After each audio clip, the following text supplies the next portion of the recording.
As the Yoruba Tennis Club, which is the oldest indigenous club in Nigeria, celebrates the 90th year anniversary of its founding, it would be most appropriate to do an introspection into the trajectory of the club, which distinctly stands out for fellowship and promotion of a healthy development of the mind and body. The emergence of the Yoruba Tennis Club on the social scene of Nigeria was circumstantial.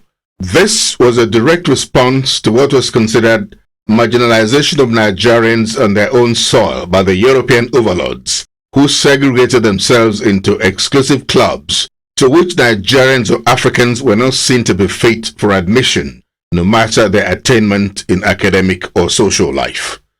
In the early 20s in Lagos, the Europeans formed an exclusive tennis club situated at the present site of the Lagos Lawn Tennis Club, which was strictly for whites only. It is to the everlasting tribute to the memory of the founding fathers of the Yoruba Tennis Club, who summoned the courage and audacity to strongly resist the discriminating tendency of the European colonialists at the time. Today, the Yoruba Tennis Club stands as the bastion of the promotion of the spirit of brotherhood and fellowship in a congenial social setting through the playing of games, especially lawn tennis, that was second in popularity to the game of football at the time. The first major task that engaged the attention of the founding fathers of the club, having put in place the Yoruba Tennis Club after the two meetings held in the early part of 1926, was the construction of a clubhouse and lawn tennis courts. This was done entirely from voluntary contributions in cash and kind by members themselves. Informal gatherings, especially after playing tennis, were held under a tree in the club premises. The next major hurdle that members had to cross was to have a name that was considered most befitting for the club. The name should reflect the twin objectives of promoting brotherhood and healthy development of the mind and body. Among all the names suggested, finally, at its monthly general meeting held on Friday, 15 September 1926, the name Yoruba Tennis Club was unanimously adopted. The club was founded by lawn tennis loving brethren at a house in Tokunbo Street. They really played lawn tennis at that time. That was the main purpose of joining the club. The other aspect of it was the social life amongst the members. And some of the members, not necessarily the founding members, but some of the older members, like the late Pa McGregor, played lawn tennis for Nigeria against the Gold Coast in the 30s. So a few of them attained that height, playing for Nigeria against the colony, the British colony called Gold Coast, which is now Ghana. And a time came when members were no longer in love with the lawn tennis, but the club remained avenue for people to enjoy themselves, to share, as I've said, friendship, fellowship. I'm one of the few members of the club I would classify as a third generation member, having had a grandfather who was a member, a father who was a member, and I also being a member. And I remember some 25 years ago, or maybe a little longer than that, when I was first invited to the club by my father, my late father.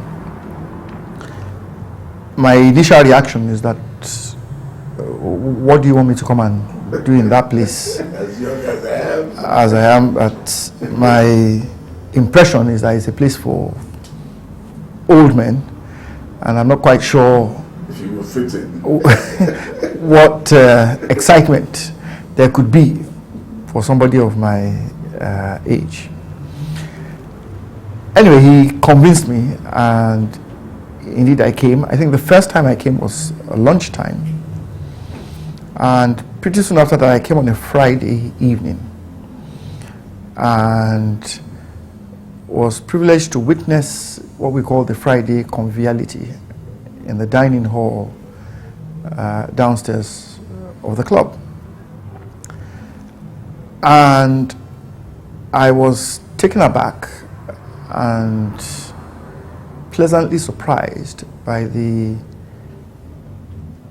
depth and quality of discussion of various issues and topics, both locally and internationally, and the articulation of ideas and arguments that went on that table that night, that I found myself naturally attracted to the club. And it was like gravity, as it were. It was a pull that I couldn't wait for the next invitation. And I would regularly then ask my father that, when next would you like me to meet you up? You are the one asking that in the club? I joined the club about 27 years ago. At that time, I had just relocated to Lagos from the University College Hospital in Ibadan. And I had uncles-in-law in this club who invited me to some of the activities. And what struck me was the high level of traditionality, if I put it that way, that is in this club. Yoruba Tennis Club is a club of traditions, values, norms, usages, and I soon was able to observe all that. For instance, it's a club that believes so much in respect for the elders, and that was one of the attractions I had to the club.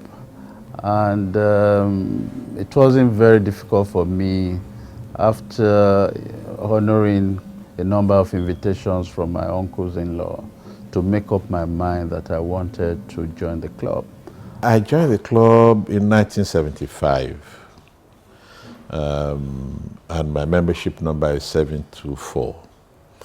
At that time, the membership of the club was strictly restricted, and it was like we could only get in about 10 to 12 people in a 12-month period. And we had this going on for quite a while before literally, we decided to open up a little bit more. And so the memberships, seems to have increased, and particularly since we provided a lot more facilities, for the membership of the club, the games, the halls, and all forms of groups, or rather, not groups, but like minds in some quarters. They have been. We've expanded the club a lot more to accommodate a lot more people. I joined in my 30s. I joined in 1995. That would make me 36 years old at the time, in June 95. Well, I met a very conservative club, populated mainly by intellectuals, and strangely, not necessarily by people of the Yoruba race only. The ideals are still being upheld. Yes, with time, let me not say deviated, we have sort of liberalized a bit more than the kind of strict club I met at the time. Like I said earlier, it was or it still is a very conservative club. That was the club I met. As you well know, the membership intake policy is very rigid. Since the club was founded in 1926 till date, we are yet to top 2,000 members living and dead. So that I think tells you how conservative the club is. It's not a loud place, and there's no room for people who have loud or brash characters. There's a lot of emphasis on the intellect. This does not mean that the club is snobbish in any way. We have people from all walks of life, but the people must be able to contribute something to national discourse, or at least to societal discourse, one way or the other. I think that may form the guiding principle. Although the club was finally named the Yoruba Tennis Club, it was never the intention of the founding fathers of the club to restrict its membership to those of the Yoruba stock alone. Activities at the club reflected the cosmopolitan nature of the club. Membership of the Yoruba Tennis Club is open to all those who deserve it, irrespective of ethnicity, race, creed, religion, and color, with the wish that all those who enter the portals of the club continue to prosper. The Yoruba Tennis Club places a high premium on the quality of people who are genuinely desirous to be members of the club. They must be prepared to adhere religiously to the norms, usages, and traditions of the club and dress code at official club events. They should also observe the proper order of greeting members in the club premises. The norms, usages, traditions, forms, and ceremonies are what make the Yoruba Tennis Club unique and the envy of other clubs. Intending members must be genuinely interested in participating in the day-to-day activities of the club. It is therefore incumbent on sponsors of prospective candidates for membership of the club to ensure that they can vouch for those they are sponsoring. At the beginning, to qualify to be a member of the Yoruba Tennis Club, any person who is above the age of 21 years and vouched for to be of good character and known to be genuinely interested in the aims and objectives of the club could become a member. But since 1983, membership of the club became open to any person who is above the age of 25 years, who has a good reputation in the society and is capable of meeting his obligations to the club. One interesting aspect as regards membership of the Yoruba Tennis Club is that spouses of members are automatic members by virtue of being married to members of the club.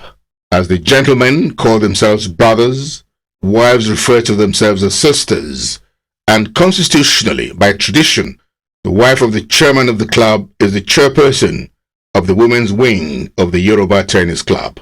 The thing is, in Yoruba Tennis Club, the sisters are not as visible as in some other clubs, maybe Rotary Club or Lions, but they play a complementary role, to support the efforts of their husbands. We're having this fair as part of the 90th anniversary celebration, to allow people a forum to display the things that they do in their quiet corners, in their different houses that they do not have an opportunity to really showcase sometimes. And, we're inviting several government agencies that have to do with production, like NASIMA. We're inviting Exports Promotion Council. We're inviting as many agencies as possible that will give them a platform to be able to, showcase whatever they're doing, and if possible, find international markets for their products. From its early days, the Yoruba Tennis Club has been setting the pace in the social life of Lagos and indeed Nigeria with events. These include the annual Christmas Eve dance, usually to end activities of the year. This takes place in a relaxed atmosphere that engenders camaraderie among members, family members, and friends. Other social activities of the club include the traditional Abalabi dance, the first of which was held on November 6, 1937. The idea of such a dance was introduced to the club by the first chairman of the Yoruba Tennis Club, the late brother V. Allen. Some of the traditions we have, for example, Abalabi dance. On occasions, after a gap of a few years, we organize what you call Abalabi dance. There's nothing fetish about it. It came about from the experience of one of our old members. I can't remember now whether it was Victor Allen, who coming back from Ibadan to Lagos, encountered some people dancing, merriment, enjoying some merriment and so on. And he found out that what they were doing was enjoying a Balabi dance. And he came back to back home to Lagos, and he introduced the idea of Balabi dance to the club. Well, there is the other aspect of Balabi dance which was popular when we were young, and Balabi dance was just people dancing and enjoying themselves, merriment. It's social occasion. So the custom is that you wear your old clothes,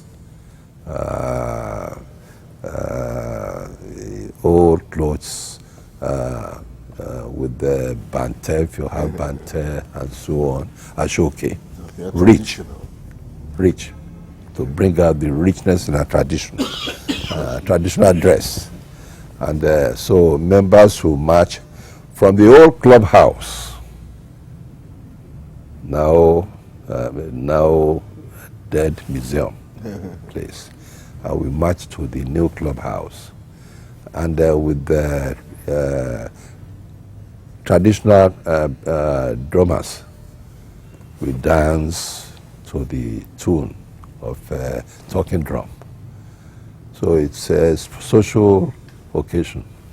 There's also the Friday conviviality, at which members get to know one another more intimately, where informal discussions on matters of mutual interest are shared, and the Members' Day. The first Members' Day was held on the first Saturday of February 1940, and the Thursday Feast Group. Friday night conviviality is a tradition that the club has cultivated over the years.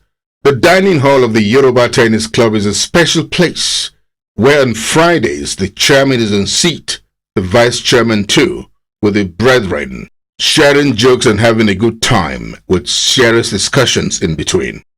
In the Yoruba Tennis Club, a lot of premium is placed on respect for elders and constituted authority. As a new member, one of the things to quickly learn is how to greet people anywhere in the club premises. If the chairman is on seat, the tradition says he must be greeted first, followed immediately by the vice chairman. Then if any trustee is on seat or former chairman of the club, before rounding it up with greetings all, that takes care of all other brethren. But even then, one still has to follow the seniority hierarchy.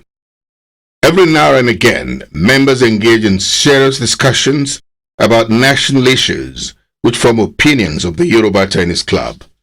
This is to seek solutions to problems in the society. Elders of the club do meet on Mondays at the Basilica.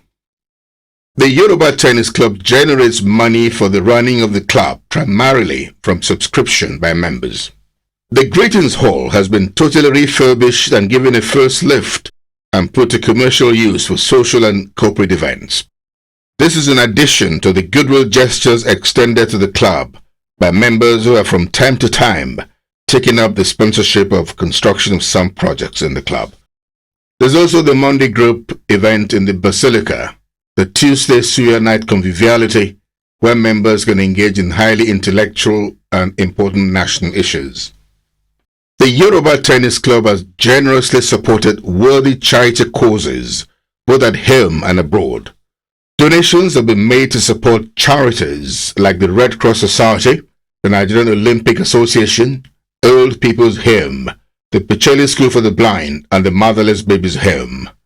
93-year-old Elderman Folani Koka, OON, Vice Patron, Trustee, and past Chairman of the Yoruba Tennis Club from 1998 to 1990, a lawyer, writer, administrator, the Babaito of Lagos Master Protocol on ceremonial occasions is a toast around raw corridors around the country with incredible mastery of the Hausa language and uncommon understanding of the Yoruba language.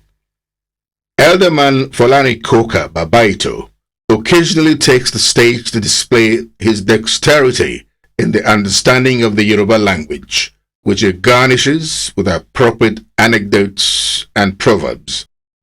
Elderman Folani Koka is usually the cynosure of all eyes at such occasion, as seen here at one of the sessions of the Fish Group. One is sure to brush up upon the Yoruba language after an encounter with the Babaito.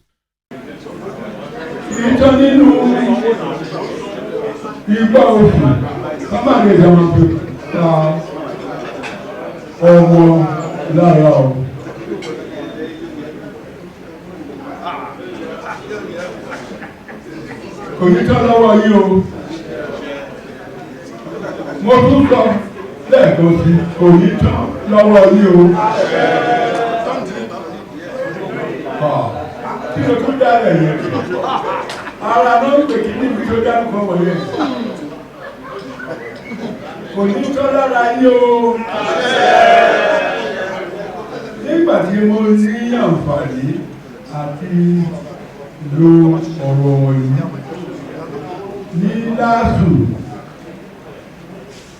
Tí mo sọ wípé kò ní tán lé yín, kò ní tí ẹyin, kò ní tán lára yín papọ̀. Àwọn oúnjẹ tó wà mẹ́lọ́gún tó wọ́n rà ní Jésù. The present executive of the Yoruba Tennis Club, under the able leadership of Brother Ayodele Martins, has continued to improve upon and maintain the club. The entire club premises is wearing a completely new look as we look forward to the celebration of the 90th anniversary of the founding of the Yoruba Tennis Club. The chairman of the club, Brother Ayodele Martins, who joined the club over 24 years ago as a third-generation member of the club, considered it a huge privilege to superintend over proceedings of the Yoruba Tennis Club 90th anniversary celebration. I feel very privileged and honored to have been invited, elected to be the chairman of the Yoruba Tennis Club. And it is true that in recent memory, I am one of the youngest, if not the youngest, chairman of the club in recent times. I have always found it easier to be in the company of people that are much older than me. And of course, the way members of the Yoruba Tennis Club relate to one another, once you cross through the portals of the club, age in a way ceases to be a factor. There's mutual respect between the members regardless of age. There's a lot of banter that goes on between members regardless of age without being disrespectful. You can share jokes, you can share experiences, you can relate to one another for the duration of your time on the club premises, and over time the relationships get so strong that even outside the premises there is indeed a bond amongst the members of the Yoruba Tennis Club that makes you feel very comfortable in the company of one another. The chairman of the Yoruba Tennis Club does not need to campaign to be chairman of the club. He simply evolves by first being the vice chairman. However, a few years ago, there was a groundswell of opinion among some members to change the status quo for elections to be held into the chairmanship and vice chairmanship positions of the club. But this was stoutly resisted by the trustees and a greater majority of the club members. We don't have cutthroat political elections in the club. One of the traditions which we cherish, which we found, and which we keep as trustees of the club, is to organize our elections in such a way that there is no bickering about the chairmanship of the club or the vice chairmanship of the club. Trustees consult various segments of the clubs as to the suitability of a candidate to be the vice chairman. It's always the vice chairman, because the chairman automatically becomes, the vice chairman automatically becomes the chairman of the club. There's only been one occasion when a vice chairman did not succeed to the topmost post. Drawing a parallel between how things used to be in those days and now, are members keeping to the tenets as fashioned out by the founding fathers? It would be correct to say that the Yoruba Tennis Club has the finest crop of the best in every sphere of life in its membership. As part of its social responsibility intervention initiatives, very intellectually stimulating lectures have been organized by the club to proffer solutions to issues of national concern. One of such was a lecture on Nigeria looking beyond oil. We normally congregate in our dining room, and when we do have serious discussions about national issues, and some of these discussions actually crystallize into opinions, which we formulate from Yoruba Tennis Club. Secondly, our elders do meet regularly on Mondays, okay, and when they meet at the Basilica, they do have discussions on the state of the nation. And recently, they've decided to put their crystallized opinions down in black and white. There's a document ready now about transportation in Lagos State, which the elders have put together, which we are planning to hand over to the governor of Lagos State, which we feel may help him in his developmental programs for Lagos State. In the Yoruba Tennis Club, equal attention is given to the brethren of both faiths, Christianity and Islam, during the celebration of their activities. Members of the Yoruba Tennis Club belong to the mainstream of the Nigerian society, and therefore are not oblivious of the very trying times the country is passing through in this period of our political evolution. As the club celebrates, it's also a period of sober reflections to see how we can quickly adjust to get the country back on our winning ways again. It's going to be a very tough call given the prognosis, but this is where the resilient, indomitable Nigerian spirit comes to play. Now to our nation. We are going through some difficult period right now. I believe because Nigerians have not really been very vigilant about how the country has been run. And the economy is in a very tight situation.